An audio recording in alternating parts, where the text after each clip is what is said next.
Hey, let's have a little bit of fun and talk about sales funnel math. So we'll begin by just outlaying a process. So let's say you're going to run an ad, you're going to offer a lead magnet, let's say it's a guide.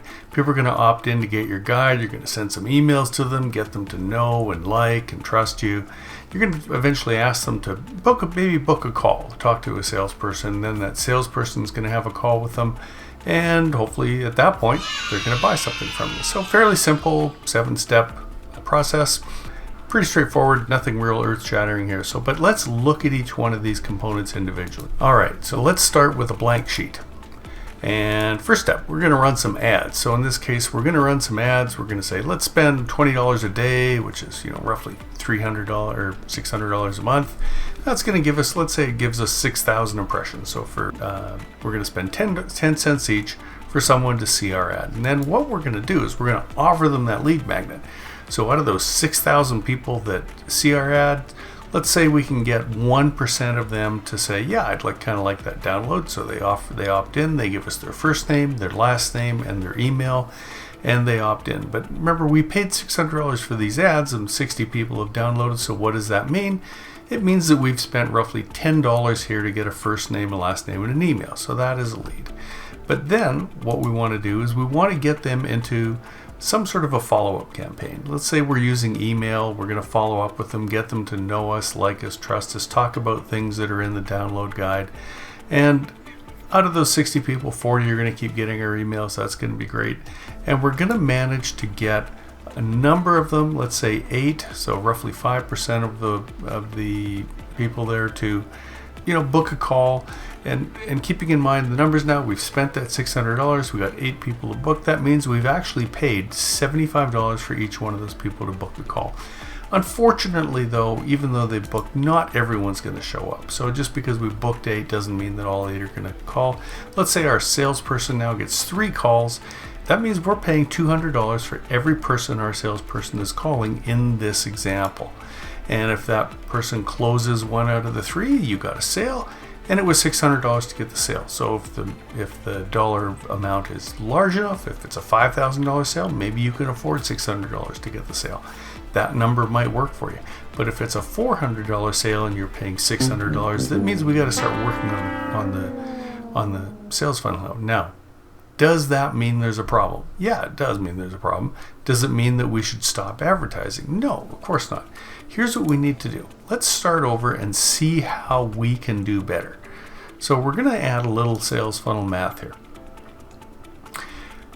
We're going to duplicate this, and let's say we increase each one of these steps 10%. What does that mean? All right.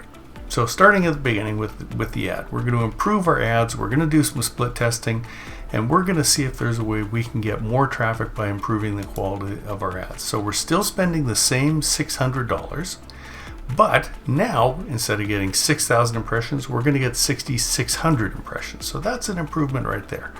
But now maybe with the guide and our download, we can make it a little more sexy. We can make it so that people really want this more. So let's say we increase that by 10%. Well, what does that mean? It means now instead of getting 60 downloads, we're going to get 75. And that means that our cost went from $10 per lead down to 8. That's a great thing. Now, moving forward, we're going to optimize those emails. We're going to test them. We're going to split test. We're going to send one email out to one person, send a different email out to the next one. We're going to see which one of those work the best, and we're going to work on getting those to increase by 10%. So what does that mean now? Instead of having 40 opt-ins, now we got 55 because our 10% is now compounding. As we're making each step better, we're getting more and more leads, and you'll see again, now our cost is coming down from $15 per lead into the CRM. We're now down to $10.90. That's great. That's exactly what we want to be doing. Now, let's go to booking our calendar. We improved that by 10%. That now means we've got 12 calls booked instead of 8. Notice that's not a 10% increase because of the compounding. That's now a 50% increase. That's fabulous. It's exactly what we want, and we've also lowered our cost from 75 down to 50. So the next step is we're going to start, let's say we add a reminder campaign in there. So once they've booked, we're going to start sending them emails. Hey, you've registered. Thanks very much. We're looking forward to your call. Hey, tomorrow's your call. We're really looking forward to talking to you in an hour. Send them a text message. We're looking forward to talking to you in an hour. Those are all things that are going to help improve that call ratio of people coming in. Again, easy to do. Is it responsible for a 10%? That's an easy one to get. So instead of having the lower percentage of 37.5 people calling, now we're going to get up to say 50%, which is very achievable. Now we're going to get 6 calls. You notice what's happened though is where we were paying $200 for a call before, we're now only paying $100.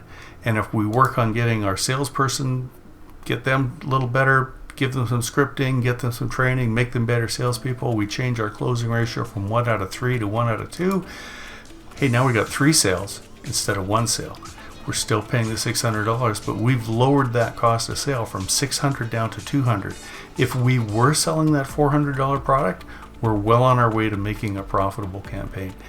These are the only things you need to be doing in order to make your business improve. So is it better?